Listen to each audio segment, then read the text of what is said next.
So, for the sake of talking about the Vancouver Canucks and potential options, I stumbled upon this article on CanucksDaily.com by Cooper Godine.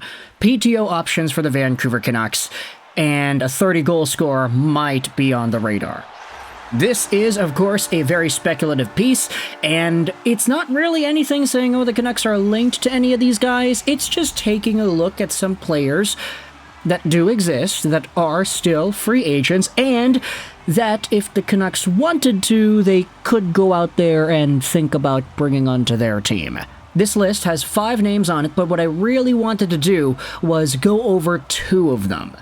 And we could get into everything as to why that is, because some of the names, I don't really think they make much sense. Others are a little bit more out there, but ultimately, I do think that if the Vancouver Canucks were to do a little bit of PTO shopping heading into the ending parts of this offseason, maybe similar to a Phil Kessel situation like we had seen earlier this season, then I think things could get very interesting if they were to go down that avenue. So, let's go out there and read what this article on Canucks Daily says. I'll leave a link in the description if you want to go out there and have it yourself. The Canucks roster right now is pretty much set for 24-25, aside from certain roles within the lineup that'll be battled for during training camp in September.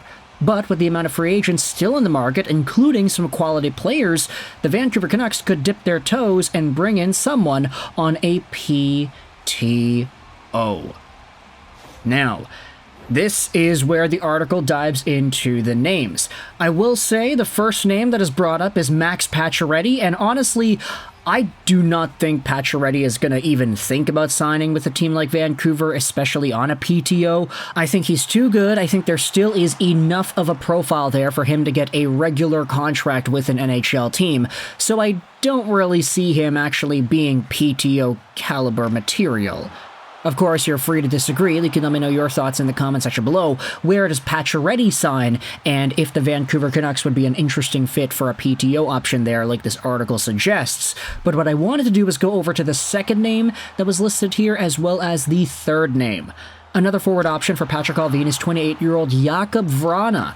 It's a bit surprising to see Vrana still available in the free agent market, and he could, and that's a big could, end up being a steal wherever he lands. Last season, he had spent the majority of the year in the AHL with the Springfield Thunderbirds, registering 36 points in 42 games. He also got into 21 games with the Blues, putting up 4 points. And I was really intrigued as to the inclusion of Jakub Vrana's name in this article. The Red Wings have been my third favorite team for a few good years now, so keeping up to date with Jakub Vrana is kind of second nature to me at this point. The guy was a very capable and very potential-filled scorer for the Detroit Red Wings, but with different issues arising, such as his attitude and engagement level and commitment to what it was the Red Wings wanted for him, it quickly became an experiment that did not work out in Detroit, and as a result, he went to the AHL, the Wings didn't give him that chance, and then he went over to St. Louis and had a crazy end to the 22-23 season, 14 points in 20 games played, but he was not able to carry that momentum forward into 23-24. 6 points in 21 St. Louis Blues games, 36 points in 42 Springfield Thunderbirds games. The guy was an AHL player with NHL caliber skill, but who just wasn't really putting himself in the right spots to be an NHL player. It's been such a strange path for Jakub Vrana, and at this point, the fact that he's gone this long without any sort of a contract, it feels more so like teams are starting to know what he's about more and more. Like, okay, there are problems here with this player. He is not the cleanest, squeaky clean peach on the block. This is a player that definitely has some talking to that needs to be done in order for him to amount to his NHL potential. It's been rough, and honestly, I feel like if Allvin and Rutherford really wanted to go out there and say, hey, we need a reclamation project on our hands here, if Patrik Allvin and Jim Rutherford want to go all teenage delusional girl on you and be like, yeah, I can fix him, that is an opportunity to go out there and maybe get a middle to top tier point producer at the NHL level out of. Jakub Vrana has the talent. He always had. It's just when he's not being put in a position to display that talent, it all of a sudden goes away. Like, you give this guy limited minutes, he doesn't want to play for you at that point. So there are so many red flags with this guy, but, you know, sometimes red flags make things interesting. So you can let me know your thoughts in the comments as to whether or not Jakub Vrana would be an interesting PTO experiment for the Vancouver Canucks. They already had Phil Kessel as well, suiting up for their practices and potentially being on the way to getting some sort of a deal. And I don't want to say that he was the cleanest squeaky peach either, so who knows, maybe there is a capacity for the Canucks to explore that route. However, there also is another name that I wanted to talk about here in this video. It's listed as the next name on this article. While the forward spots on the Canucks roster are more than likely set, the blue line is a bit of a mystery, as some reports suggest Patrik Allvin could be in the market for a top 4 D-man. At this stage of free agency, there aren't really any top 4 options still available, but the final 3 names for potential PTOs could help the team on the back end and play big minutes if needed.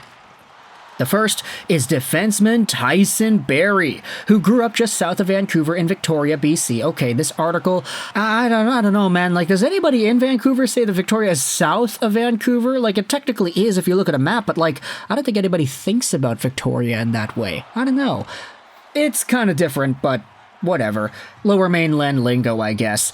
Barrie had a tough year with the Nashville Predators, dealing with injuries and being scratched on occasion. Many expected Barrie to be moved by Barrie Trotz ahead of the trade deadline, but nothing materialized. He has plenty of NHL experience, 13 years to be exact, and could be a valuable asset for the Vancouver Canucks on the ice and in the dressing room as a mentor to the younger players. Tyson Barrie has been a name linked to the Vancouver Canucks for years, even going back to like 2017-18. We were making videos about the Vancouver Canucks and then potentially trading for Tyson Barrie. Now, sure, it was a lot more desirable to get a guy like Barrie back in 2018 because he was a consistent 50-60 point caliber guy. I mean, 57 points in 68 games played. That's a crazy good pace for Barrie in the Colorado system. But as his career went on with Toronto, Edmonton, and Nashville, the Nashville days really were kind of the downfall for Barrie in his career. I mean, even with Edmonton, his first season with the team, he had 48 points in 56 games played. I'm pretty sure he led the league in defenseman scoring that year, but made NHL history as the only defenseman point leader in a season to not get any Norris votes. So that just kind of goes to show you the reputation that Tyson Barrie has. He's so good on the power play, so good offensively, but he doesn't do anything in his own end, and he really doesn't have the smarts to be able to play any sort of convicted game in that zone. But either way, he is an offensive option, and I'm kind of thinking as well, there's no way that he could be worse defensively than a guy like Vinny Desharnais, right?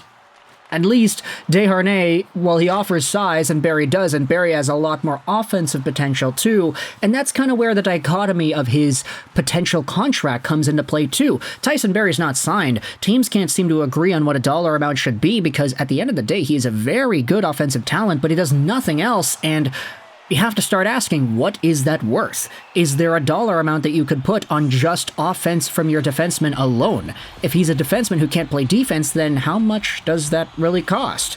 So for Tyson Barrie as a PTO option, I think if he's willing to accept it, which I don't know if it's unrealistic to think that, because he is from Victoria, he is from around the area, he was always linked to Vancouver, there was always that hometown thing popping up here and again. And so when it comes to this list, out of all the names that are listed, Vrana, Pacioretty, and then a whole bunch of other defensemen, I am very much intrigued with the idea of Barrie coming over to Vancouver in a PTO capacity. If the Canucks wanted to roll with some sort of a 7D-man lineup, maybe have 2 power play units with absolute crazy offensive defensemen. If you wanted to have Barrie suit up literally as just a power play option to get points, that honestly is not the dumbest thing in the world, although I will acknowledge that Rick Tocchet and his guys most likely don't want to go down any path like that. I mean, they very much value defensive responsibility and stuff, so while it doesn't really make sense when you think about the Canucks, I think it would be awesome to think about Tyson Barrie suiting up for the blue, white, and green. But let me know your thoughts in the comment section below about these names listed out here on the PTO potential list. What do you think about Jakub Vrana as a potential Vancouver Canuck? What do you think about Tyson Barrie? These are some pretty terrible options when you really think about the identity of the team, but I like these players enough to talk about them in a video capacity, especially Jakub Vrana, since his story has been so bad the past few years. I don't know, the former Red Wings fan in me just had to go out there and say something about this when I saw it. But either way, thoughts in the comment section below about the Vancouver Canucks and PTO options. I hope you enjoyed this video. And bye.